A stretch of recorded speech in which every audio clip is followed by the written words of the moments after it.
Peace, if you're willing to fight for it, and welcome to Make It Plain, the People's Talk Thing, here with your brothers Amari and Samori. Say what's up to the people, Samori. Revolutionary love, black people, revolutionary love. That's what it is, and here on Make It Plain, we are Black Power Media, nothing more, nothing less. No doubt, no doubt. So we are back off another hiatus. Another hiatus, and we're starting season 3 of Make It Plain, the People's Talk Thing. Yes, sir. And it's unfortunate that we have to start season 3 just like we started season 2. Yeah. And some of you might remember we started season 2 with the Oscar Grant situation. If you haven't watched it, go back and watch it again. Yeah. But this time we're talking about a black man who has been killed. Yeah. Not by the pigs this time, but by people that look just like us. That's unfortunate. Right, which is very unfortunate, man. So what are we talking about today, man? We talking about the instance of 16-year-old Derrion Albert, who was killed brutally, in a brutal fashion, out there in Chicago. Some of you may have seen the video on YouTube or on the Book of Face. And while there's various stories as to what went down, the general idea seems to be that there were two neighborhood groups of children who were having a conflict, dying over streets that we don't even own anyway. That's right. And Derrion Albert just got caught up in the mix. And yeah. Yo, I've been looking at a lot of media outlets, people's statuses and everything on the Book of Face, and it seems that I see a lot of black people saying, yo, we can't blame this on a white man anymore. Right. This is us. Yeah. You know what I'm saying? The slavery excuse has got to go. But I tell them, I say, yo, we gotta look at the root of the situation. Right. We cannot simply be dabbling with the fruit. So many times we dabble with the fruit because we don't want to look deeper.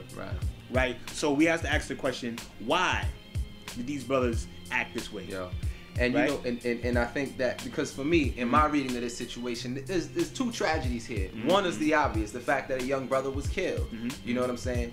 But the second tragedy is the fact that we live under such conditions of oppression. Let's call it what it is. And we are so oppressed that we feel it necessary to respond to situations in this particular fashion. So society has created an environment where this is where we act. You know what I'm saying? Right. No doubt. I mean, this society is a crimogenic society. Very much so. It creates criminals. Very much. I mean, we have more criminals in the United States of America than any other place in the world. Yeah. You dig what I'm saying? And we have to see, as for black people, as Dr. Amos Wilson has said, the black on black criminal is nothing but a white supremacist in blackface. Yeah. And the black criminal kills black people because he has not been trained to kill white people. And this society trains us to believe that a black life is much less valuable than a white life. You know what I'm saying?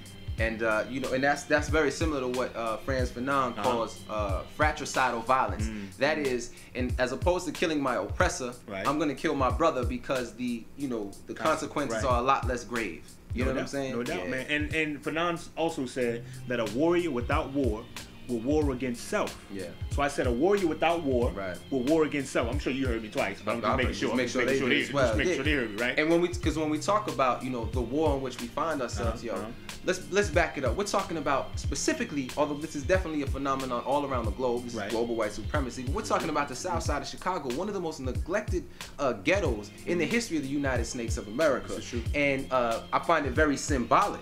You know, since y'all are into symbolism, very symbolic that your head token in charge, Barack Obama, decided for who reps South Side of Chicago like that's his hood. You know what I mean? Decided instead of commenting, even making any allusion to the Derrion Albert situation last week, flew across the ocean to Copenhagen, Denmark, in order to make a bid for Chicago hosting the 2016 Olympics. And didn't even get it. This is your president who is, you know what I'm saying, who is supposed to be from these streets and is still decided not even to make a comment. Yet he was quick to comment on Kanye West being a jackass for what he did at MTV. But what has he said about Derrion Albert? So this is when we talk about the neglect, that this is the society in which we find ourselves, that black suffering is made obscure. You know what I'm saying? This is what we're talking about. No doubt, man. But I think we got to look at ourselves a little bit as well, because there's some responsibility here. Always. Because the fruit don't fall far from the tree. Right. You know what I'm saying? And we don't teach. Who will they learn from? We have been giving away our children to these other folks and expecting them to come back as productive citizens for our community. Right? So they have a righteous rage, which African men at that age have. But we had a situation, let's say, in African societies where there was rites of passage programs that taught African men discipline and how to be a warrior for their people and how to be a man. And your manhood is not about fighting people that look like you, but preparing yourself to fight the people that harm your people and defending people who look like you. That's no doubt. That's a difference. Right. That's a difference. Right. Very much so. And you know, because it's interesting that these black misleaders, who are the same folks who 15 years ago were saying we need to stop black on. You remember the early 90s, the mid 90s, how you know we need to stop black on black crime. That they're saying the same things nowadays, yet have implemented no sort of institutions to actually counter that. Instead, they want to train young African children to go off to these white schools and these white institutions to become better Americans. But I say and I say again that a productive American is a destructive African. One more again. Go on. A productive American is a destructive African. We need to train our folks how to be Africans who understand that we are part of an African nation that is in battle, meaning we are at war with white society, with white supremacy, and with white people. I know they hate when we talk like that.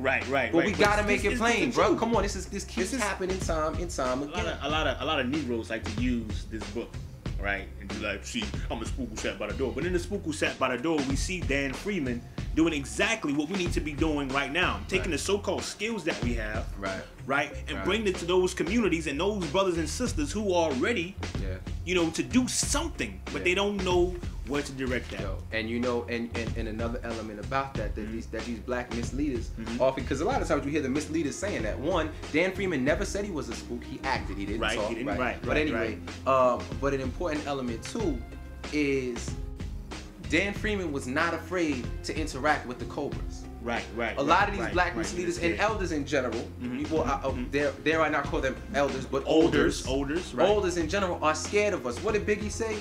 Back in the day, y'all used to take care of us. Look at them now, they even fucking scared of them. We cannot be guided into manhood, into adulthood, into womanhood by people who are not there. So we will trip, we will stumble, and we will try and find our way. You dig what I'm saying? So when you say that there's a responsibility that falls upon us as a community, you're definitely right, bro. We've heard it a lot in the media that, you know, these were called gangs of and they were vicious gangs or whatever. No, they were gangs, and I don't think that there's anything wrong with the gang. Brother Easy Aziza on the Book of Faces pointed out that the American Army is a gang, that the Pig Department is a gang. You know that these are all gangs. Of course, there's nothing wrong with a gang as long as it is serving and protecting you. I can hear him already. Can you hear him? I can hear him. Can you hear him? What they say? I can hear him. Because they say y'all talk all that stuff, but what y'all doing? Yo, we started an African Center School, the Black Soil Educational Cooperative. We're trying to do our part. You know what I'm saying? We're trying to do our part because we understand that a mind is a terrible thing to waste. That's what they say, right? Right. You know what I'm saying? So, we will not waste any more of our mind. Exactly. You know what I'm saying? So an act has a past and a future. Well, now that we know the past that has led up to this act, we must ask ourselves, what is the future that we want to create? We are the sons of Malcolm. El Haj Malik El Shabazz. Revolutionary love, black people. Uhuru Sasa.